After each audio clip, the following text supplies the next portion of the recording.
Have you ever noticed that there is a type of tiredness that not even sleep can fix? You sleep 8 hours, but wake up feeling like you've fought the world. And in a way, he fought. Not against visible enemies, but against yourself. Against his repressed will. Against your stifled truth. Against that part of you that has been screaming silently for months, maybe years. This tiredness that no one understands is not physical, it's existential. It's the tiredness of carrying a version of yourself that isn't yours.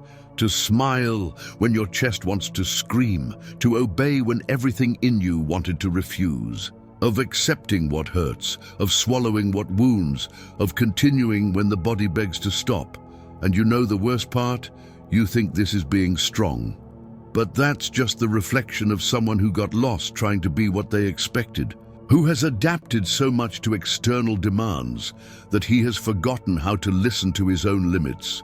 You're not just tired, you've been cheating on yourself for too long. Every day you put on the character's shoes, dress yourself in efficiency. It adorns itself with resilience, and you set off on another journey where everyone admires you, except yourself. Because deep down, you know no one knows the real you. Neither do you. You become an expert at keeping up, in solving everything, in holding the ends that no one sees, pretending everything is okay while imploding inside. And every time you do that, a little part of you dies a little more. You say you are tired, but what you don't realize is that your body is just screaming what your soul has already given up on saying. You are living against yourself. Maybe you are sick of obedience, sick with guilt, sick of trying not to bother. How many times have you wanted to say no and said yes? How many times have you swallowed your anger to appear professional? How many times have you accepted emotional crumbs because you were afraid of appearing ungrateful? That's not maturity. This is self-abandonment under the name of responsibility. And that's why the tiredness doesn't go away. Because it does not come from the body. It comes from the soul that can no longer bear living as a hostage. You've become an expert at surviving, but at what cost? The bill is not in your salary. It's in your insomnia. At that moment of the night when everything goes silent except you.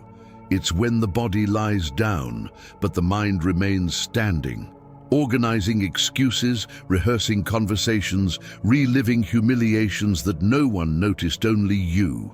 You try to remember when you lost your lightness. Maybe it started with that first okay, that wasn't. That time when he annulled himself to maintain harmony. In that promotion that never came. In that fight that you swallowed. In that compliment that you expected, but never arrived. Since then, you become a pro at giving in. Give time, give space, give energy, until there was nothing left that was just yours. You are not living. You are being lived. Driven by emails, agendas, pending messages, meetings that drain you, people who demand things from you, responsibilities that consume you. And what do you get in return? Maybe a formal thank you, maybe a late salary, maybe just silence. The same silence that echoes inside you. It's like being a cup that overflows without anyone having drunk. How to smile with your lips while your chest screams. How to live with a badge hanging around your neck and an emptiness trapped in your soul. You look around and think, everyone seems to be dealing with it well. Why do I feel like I'm falling apart inside? But the truth is that no one is okay. They only learn to perform strength, and you learn too. But in your case, the price has been too high because there is a huge difference between being strong and being numb. You don't put up with it because you're resilient. You put up with it because you've gotten used to being abused. You've become accustomed to calling discipline what is actually the fear of failure. He got used to calling humility something that is just fear of imposing himself. And the cruelest thing is that, even with all this, there is still someone inside you saying, you should be grateful. There are people in worse situations, as if pain were only valid when it reaches the limit of tragedy. But the pain of self-abandonment does not need tragedy. She lives in silence. It feeds on your denial, and it grows every time you say it's okay when everything is falling apart. You have been so trained to be helpful that you have forgotten how to be real. And now he lives this sophisticated farce, productive on the outside, fragmented on the inside. You are not tired. You've been carrying a character for too long. Carl Jung, the psychiatrist who dared to delve into the depths of the human soul, said, "What you deny subdues you. What you accept transforms you." And perhaps what holds you back the most today is not the exhausting routine, but the fact that you built this routine to escape yourself. You have created a functional character, educated, competent, helpful, someone everyone admires except you. Because this version you show to the world is not whole. It's a part, a mask, the persona, as Jung called it. The part of us that is shaped to survive socially, to please, to fit in, to avoid conflict. But the problem is not in the persona. It's at the point where it becomes more important than who you really are. You were trained to be the good son, the good employee, the good friend. But at what point in your life did you find yourself asked, "Who are you?" without the role they gave you? Your shadow, everything you repress, hide, silence, is crying out for attention. Jung said that the process of individuation, that is, of truly becoming who one is, requires this confrontation with the shadow. And the shadow is not always ugly. Sometimes it's made of everything you gave up to be accepted: your courage, your wish, your voice. You are not tired because you work too much. You are tired because you live denying these parts of yourself. There is an internal war going on all the time, the persona trying to keep up appearances, and the soul begging for authenticity. And this battle, my friend, drains. Jung did not see pain as an enemy. He saw pain as an invitation, a portal, a turning point. But you've been running away from her, taken emotional painkillers, distractions, tasks, empty relationships, promises of success. You fill the agenda so you don't have to listen to the echo that exists within your own silence. And now the body starts to scream. Anxiety sets in. Exhaustion turns into insomnia. The chest tightens, and all you can think is, "I'm tired." But no, you are betrayed. And the one who betrayed you was you. The persona that was supposed to be a bridge between you and the world has become a prison. You were so praised for being strong, resilient, calm, who was afraid to be true. But the soul does not accept being forgotten forever. She starts charging. And when she charges, she doesn't scream, she's silent. And that silence you feel today, it's her, waiting for you to come home. What if this tiredness you feel is not a problem to be solved, but a symptom to be listened to? What if it's the cry of your suffocated soul, trying to remember who you were before you adapted so much? You've gotten used to being who they expect you to be, but at some point, he stopped asking himself who he really is. It's easy to go on autopilot, meet goals, be efficient, maintain poise. It's difficult to look in the mirror and recognize that that image no longer represents you. You repeat phrases like, "I just need to be grateful. It's just a phase. It will pass." But inside, something tells you it won't, because it's not a phase, it's a pattern. It is the repetition of a logic that you did not choose, you just inherited it. You obey to maintain order. But what order is this that sucks you in? You say, "You are responsible." But since when is responsibility the same as sacrificing one's own truth? How many times have you kept quiet in meetings so as not to appear arrogant? How many times have you accepted extra tasks so as not to disappoint? How many times have you swallowed tears, desire, anger, all in the name of a peace that never came? Little by little, you cease to exist to be accepted. And the cruelest thing is that even then, acceptance is never complete. You mold yourself, you adapt, you shrink.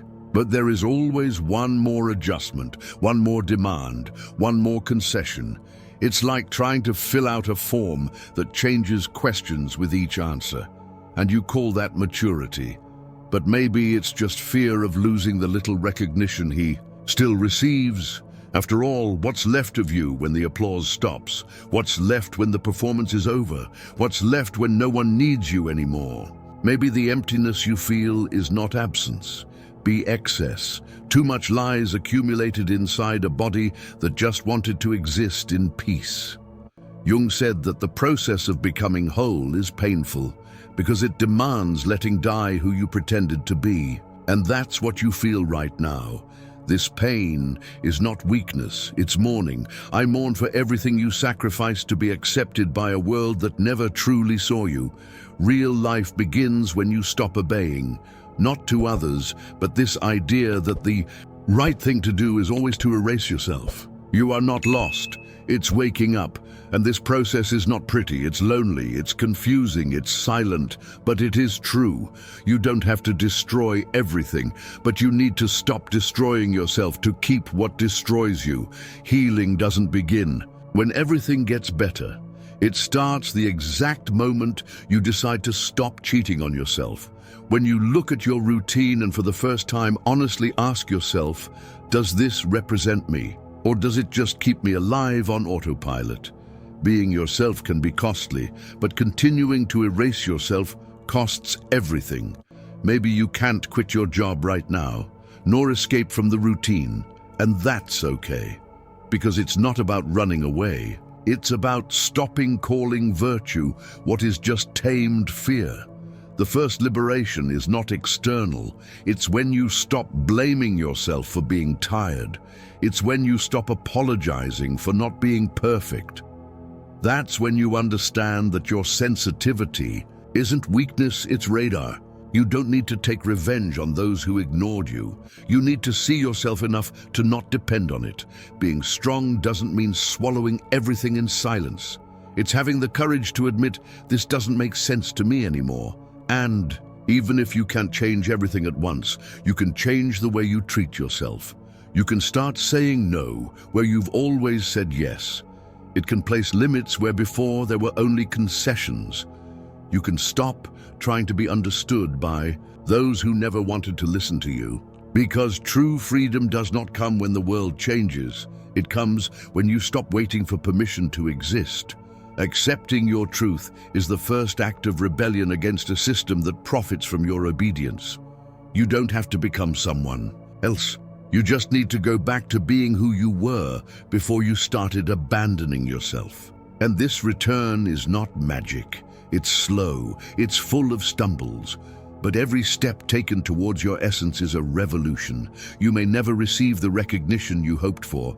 Maybe they will never tell you how much you were needed. But you will. Sleep in peace because he finally stopped ignoring himself. And that, my friend, is worth more than any applause. It's worth more than any position. It's worth more than any false compliment. You were not born to be anyone's tool. You were born to be whole. And whole, you begin to write a life that no longer needs to be pretended. It was just another Wednesday. One of those that starts with a loud alarm clock and ends in heavy silence. The day was like all the others, too urgent on the outside, too empty on the inside. But something about that late afternoon drew me to an old place, a square I hadn't set foot in for years. I sat on a crooked bench under a dry tree. The sky was grey, and the wind blew like someone whispering secrets that no one wants to hear. I held my phone, but didn't open any notifications. For the first time in days, I just breathed. It was there, amidst the rustling of the leaves and the city fading away in the background, that a scene crossed my mind. I, a child, running barefoot in a backyard, with my hands dirty with dirt and my heart clean with fear. In that memory, I wasn't smiling out of politeness. I was smiling because I existed, and that hurt. It hurt to realize how far I had strayed from myself. It hurt to remember that at some point I exchanged the solid ground of my truth for the unstable stage of approval. I started mentally listing the last times I was honest with myself. How many? Almost none. I was always acting. The ideal son, the mature partner, the exemplary employee. But no one knew, and I myself forgot, that behind this well-behaved version there was a silent desperation, an absurd fear of being rejected for who I am, and so I chose to be what they expected. In that square, with my heart beating slowly and my eyes moist, I understood it wasn't a lack of love. It was an excess of absence of myself. I got up from the bench with a painful but necessary certainty. If I continue to deny who I am, there will be nothing left of me to offer the world. Not for others, not for me. And there, in the middle of nowhere, no audience, no applause, no posts, I started to go back. If you've made it this far, maybe it's because this conversation was yours too. Because deep down, you already knew this. Tiredness is not physical. It is the body trying to support a soul that is silently asking for help. And so, before anything else, I want to thank you for staying until the end. For having gone through this dive with me, which was not easy, but it was true. It's not easy to face that the life we are living may not be ours. It's not easy to admit that the image we project hides the person we forget to be. But recognizing this is already the beginning of freedom. You don't have to change everything now, but you need to stop abandoning yourself. You don't have to be perfect. You just have to be honest. Honest with your will, with your limits, with your most uncomfortable truth. Because there is a kind of peace that does not come from obedience. It comes from the courage to listen to yourself, even when everything outside of you screams otherwise. And now, if this video touched you, don't like it out of obligation. Like, if this was a mirror, if it hurt, if it freed you, if it made you breathe differently. Subscribe to this channel, but only if this conversation really spoke to you. Because the world is already full of voices. What is missing are echoes that come from the heart. By the way, those 2 videos on the side, they're not just videos. One of them will remind you of a part you hid. The other is for when you decide to stop living on autopilot. Choose with your heart and meet me there. Because in the end, perhaps what Jung wanted most was not for you to be perfect, but that it was whole. And being whole is to stop being obedient and start being real.